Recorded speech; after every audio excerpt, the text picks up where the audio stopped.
नमस्कार दोस्तों, आप लोगों का स्वागत है मेरे चैनल टॉप 100 हिंदी में। आज हम बात करने वाले हैं न्यू आईपीओ के बारे में। न्यू आईपीओ जो है आप यहाँ पे देख सकते हैं, हम दिखा देते हैं यहाँ पे नीचे स्क्रॉल करके। हाँ, आप यहाँ पे चेक कर सकते हैं। न्यू आईपीओ जो है वो equity small finance bank limited IPO है। इक्विटी स्मॉल फाइनेंस बैंक के बारे में आपको शायद पता भी होगा, नहीं पता है तो आप देख लीजिए, और इसके बारे में आपको ज़्यादा जानकारी हो तो आप सर्च कर लीजिए। मेरे पास जो फिलहाल की जानकारी है वो मैं आपको बताने की कोशिश करता हूँ। सिंपली हम पहले इसकी फाइनेंशियल कुछ ईयर्स की बात करें और आईपीओ की बात करें डेट की, तो हम आगे डिस्कस करेंगे। पहले इसके बारे में थोड़ी सी जानकारी ले लेते हैं। कंपनी जो है 1993 में स्थापित हुआ था चेन्नई में स्थापित हुआ था। अभी प्राइवेट सेक्टर से हटके लिमिटेड में आ गया, यानी जो पीवीटी एलटीडी होता है अब सिर्फ एलटीडी इसमें है। यहाँ पे हम बात करें इसकी फिस्कल 2019 में बैंकिंग आउटलेट्स और प्रबंधन की कुल जमाओं के तहत संपत्ति का विचार करने वाला दूसरा सबसे बड़ा लघु वित्त बैंक था। यानी हम इसकी बात करें जो बैंक है वो आप यहाँ पे देख सकते हैं 2019 में जो था, आप देख सकते 2019 में इनका जो फाइनेंशियल डिपॉजिट था बैंक की कुल जमाओ, वो दूसरा सबसे बड़ा बैंक का था।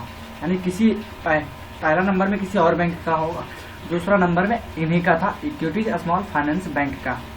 सिंपली हम चलते हैं अब नीचे हम यहाँ पे देख सकते हैं, यहाँ पे लिखा हुआ है बैंकिंग उत्पादों को और सेवाओं की एक विस्तृत श्रृंखला प्रदान करता है।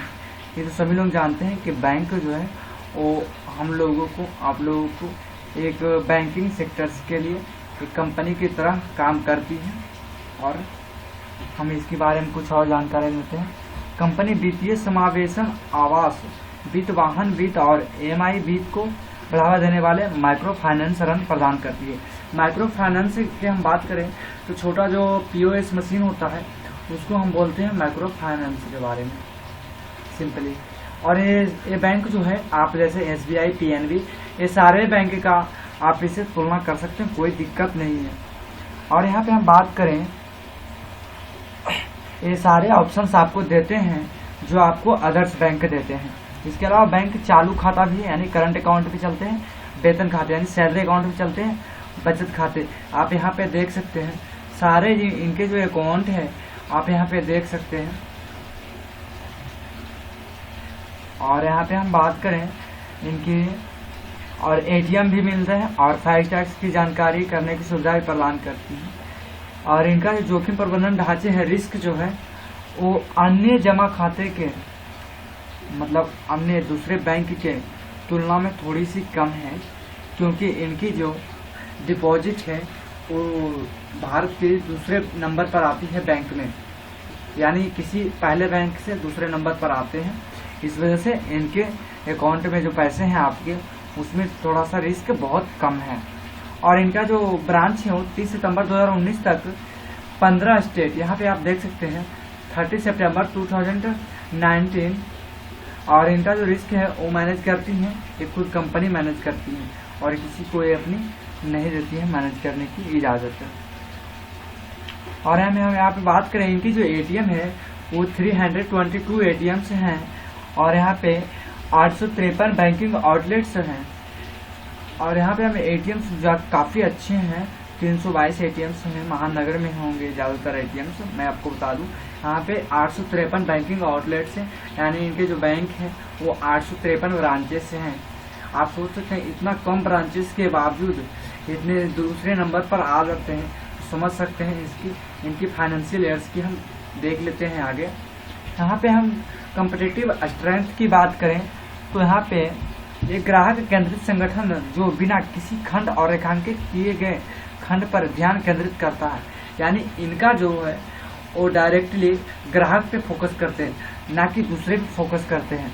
और एसएफवी के रूप में एक अच्छी तरह से विवादित संपत्ति पोर्टफोलियो, मजबूत खुदरा डेटा पोर्टफोलियो, क्रेडिट मूल्यांकन प्रक्रिया, यानी इनका जो पोर्टफोलियो है वो काफ़ी बेटर है दूसरे बैंक से।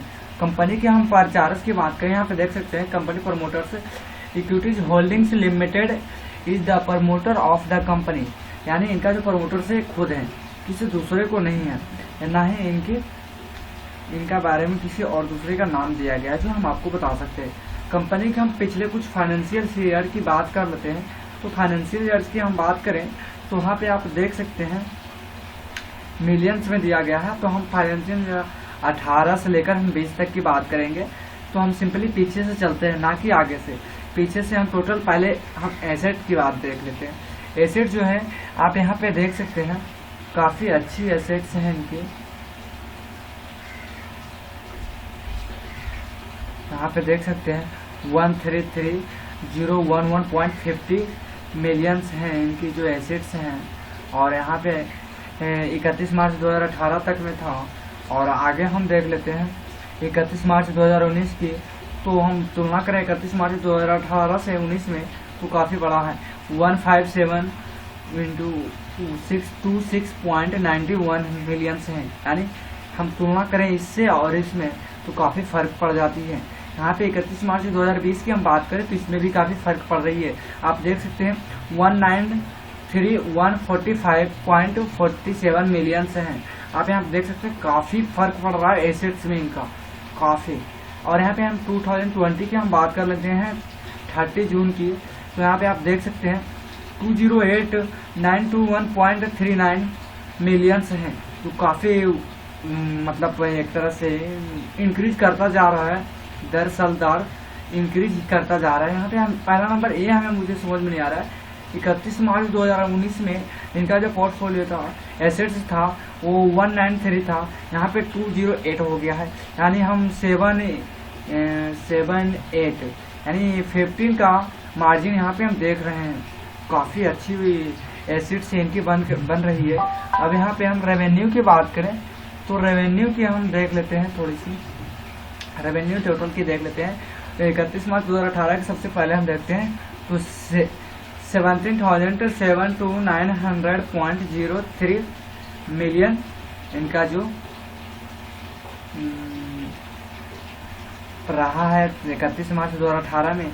और हम यहाँ पे 31 मार्च 2019 में देख लेते हैं तो 23,948.32 मिलियंस हैं, जो काफ़ी इंक्रीज हुई हैं। हम यहाँ पे देख सकते हैं 31 मार्च 2020 यानी 31 मार्च 2020 की तो 29,277.95 मिलियन से इंक्रीज करता ही जा रहा है दर साल। लेकिन हम यहाँ पे बात करें एक महीने यानी मार्च अप्रैल मई जून यानी यहाँ पे हम देखें 3 मंथ्स में आप इनका जो रेवेन्यू है वो आप देख सकते हैं 7,509.68 यानी 7,509.78 मिलियन से इनका जो रेवेन्यू है वो 4 महीना में बढ़ गया है। आप देख सकते हैं, अनुमान लगा सकते हैं कितनी अच्छी इनकी रेवेन्यू है। और टैक्स भरने की हम इनकी प्रॉफिट की बात करें तो हम प्रॉफिट भी देख लेते हैं। इनकी जो 31 मार्च 2018 की प्रॉफिट थी वो 318.31 मिलियंस थी। जो मिलियंस जो होते हैं शायद आपको पता हो करोड़ में होते हैं। यहाँ पे प्रॉफिट आफ्टर टैक्स की बात करें तो 2,105.66 यानी 2,105.66 मिलियन से 31 मार्च 2019 में इनका जो हुआ था इनका टैक्स भरने के बाद। यहाँ पे हम बात कर लेते हैं 31 मार्च 2020 की बात है, साल दर साल कितने बढ़ी है। तो साल दर साल यहाँ पे देख सकते हैं 2105 है, यहाँ पे 2436 है, यानी 300 कुछ करोड़ से इसमें 300 कुछ मिलियन से प्रॉफिट ज़्यादा हुए हैं। लेकिन इसमें तो मुझे समझ में नहीं आ रहा 31 मार्च 2018 से लेकर 2019 तक आप देख सकते हैं कितनी इंक्रीज हो गई है। शायद इनका जो इंक्रीज हो गई है 7% के आसपास, 70% के आसपास इनका इंक्रीज हो चुकी है एक साल में। दूसरे साल में थोड़ी सी कम इंक्रीज हुई है लेकिन काफ़ी अच्छी है।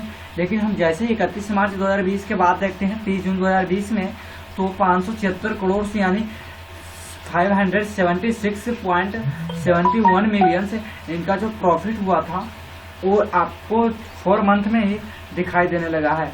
यहाँ पे हम इशू की बात कर लेते हैं थोड़ी सी।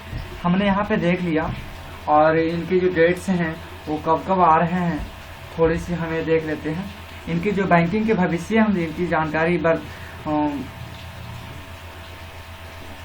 फ्यूचर में क्या है और कैसे काम करेंगे उसके बारे में हम थोड़ी सी जानकारी ले लेते हैं। यहाँ पे देख सकते हैं आप, the bank process to utilise the net process from the fresh issue offer toward engagement the bank tier 1 capital base to meet the future capital requirement. इनकी जो बैंक भविष्य की पूंजी आवश्यकता को पूरा करने के लिए बैंक के टीयर 1 पूंजी आधार को बढ़ाने की दिशा में नए सिरे से पेश किए गए प्रस्ताव शुद्ध आय का उपयोग करने का प्रस्ताव करता है। ये जो पैसे हैं इनके और अपने जो इनकी जो बैंक है इक्विटी स्मॉल फाइनेंस बैंक, इनको बढ़ाने की कोशिश करेंगे, बिजनेस को अपनी बढ़ाने की कोशिश करेंगे। अब यहाँ पे देख सकते हैं equity small finance bank IPO की डिटेल्स हम थोड़ी सी देख लेते हैं, कब आईपीओ की डेट है और कितने लॉट्स इसमें इंक्रीज होंगे। लेकिन हम उससे पहले बात करने से पहले अगर आप मेरे चैनल पे आए हैं तो चैनल को सब्सक्राइब कर लीजिए ताकि इसी तरह का लेटेस्ट नोटिफिकेशन आते रहे और इसके बारे में थोड़ी सी और जानकारी आएगी तो हम आपको बता दें, नहीं तो फिर आप इनकी ऑफिशियल वेबसाइट पे जाके equity small finance bank limited की ऑफिशियल वेबसाइट पे जाके आप वहाँ पे अवार्ड्स में चेक कर सकते हैं इनकी क्या है, कैसी परफॉर्मेंस रही है। नहीं तो फिर वैसे मेरे पास डिटेल्स आएंगे हम आपको बता दिया करेंगे। अगर मेरे चैनल को पहली बार आए तो चैनल को सब्सक्राइब कर लीजिए और बेल आइकन को दबाना नहीं भूलिएगा। और मेरा वीडियो अच्छा लगे तो लाइक कर दीजिए, नहीं अच्छा लगे डिसलाइक कर दीजिए। अगर मेरा वीडियो अच्छा लगता है तो आप शेयर करें ताकि दूसरों को भी पता चले और बाकी सबको पता चले कि हाँ आईपीओ कौन सी आ रही है अपकमिंग आईपीओ। जो इसके पीछे जो लिस्टिंग्स थी वो काफ़ी बेकार थी यूटीआई की, और लिखता की तो अभी हुई नहीं है लिस्टिंग, लेकिन मझगांव डॉक की हम बात करें तो काफ़ी अच्छी लिस्टिंग हुई थी। बट कुछ ही देरों में उनकी जो लिस्टिंग थी वो आधा से भी आधा हो गई। उनकी जो मेन प्राइस थी उतना के लमसम में आने की कोशिश कर रही थी। इसलिए हम आपसे निवेदन करते हैं कि आपको मेरा वीडियो अच्छा लगा तो आप दूसरे के यहाँ शेयर जरूर करें। ओके, चलिए हम चलते हैं इक्विटी स्मॉल फाइनेंस लिमिटेड के डिटेल्स थोड़ी सी देख लेते हैं, कब आएंगे कब नहीं आएंगे। चलिए सिंपली हम यहाँ पे इनकी डिटेल्स देखते हैं। तो आईपीओ की डेट जो है वो अक्टूबर 20 से लेकर अक्टूबर 22 2020 तक रहेगी, यानी 20 अक्टूबर से लेकर 22 अक्टूबर 2020 के बीच में इनकी जो आईपीओ है वो आप अप्लाई कर सकते हैं। यहाँ पे हम बात करें इशू टाइप की, तो यहाँ पे इशू टाइप आप देख सकते हैं बुक बिल्ड इशू आईपीओ है। इशू साइज की यहाँ पे इशू साइज अभी दिया गया नहीं है, जैसे ही मेरे पास जानकारी आती है हम आपको बता दिया करेंगे। फ्रेश इशू की हम बात करें तो 280 करोड़ की इनकी आईपीओ है। ऑफर फॉर सेल के आईपीओ जो है वो आप देख सकते हैं 72, यहाँ पे तो दिया नहीं है लेकिन अच्छी तरह से फिर भी हम आपको बता देते हैं।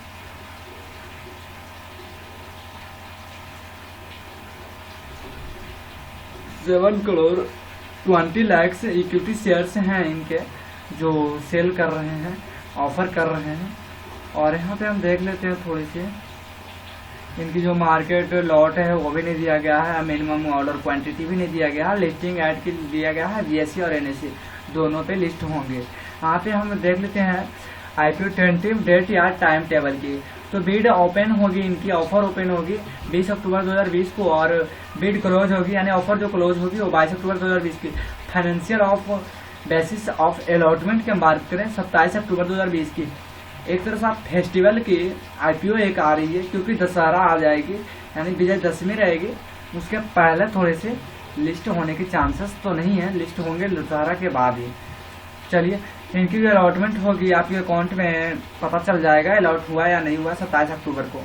और रिफंड जो एनएसएस में होगा वो 28 अक्टूबर को रिफंड आना स्टार्ट हो जाएगी सभी के अकाउंट में जिनके आईपीओ अलॉट नहीं किए जाएंगे।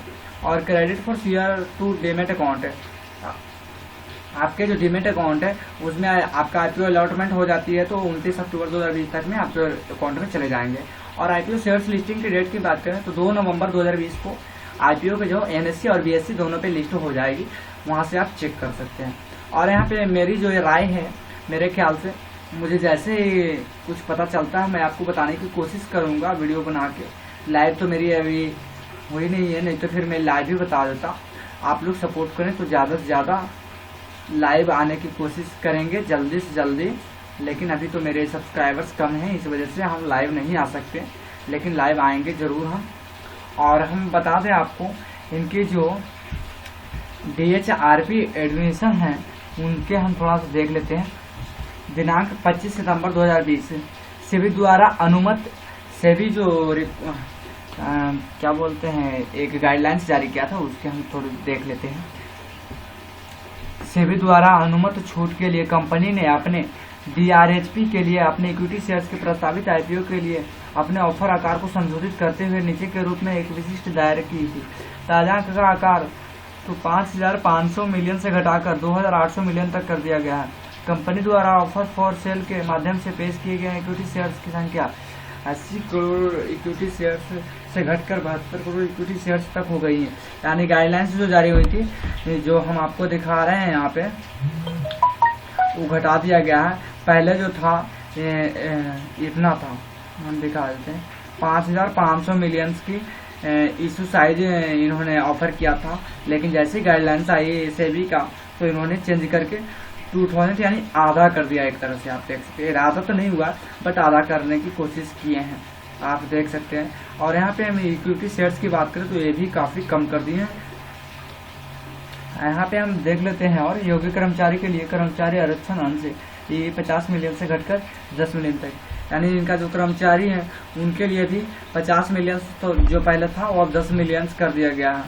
और यहाँ पे देख लेते हैं EHEL शेयर धारकों के लिए EHL शेयर धारक आरक्षण अंश 1000 मिलियन से घटाकर 510, यानी ये भी आधा कर दिए गए। EHEL शेयर होल्डर्स रिजर्वेशन जो प्रोटेक्शन एक लेवल EHEL शेयर होल्डर्स हैं उनको 1000 मिलियन था, लेकिन उनको घटाकर 510 मिलियंस कर दिए गए हैं। हाँ में आप देख सकते हैं।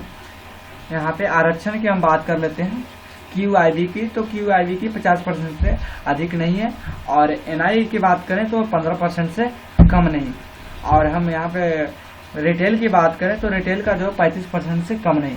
और कर्मचारी की बात करें तो 1 करोड़ है, और शेयरधारक आरक्षण की बात करें तो 51 करोड़ है, यानी 151 करोड़ तो इनका शेयर्स जो है वो बिका हुआ पहले से ही।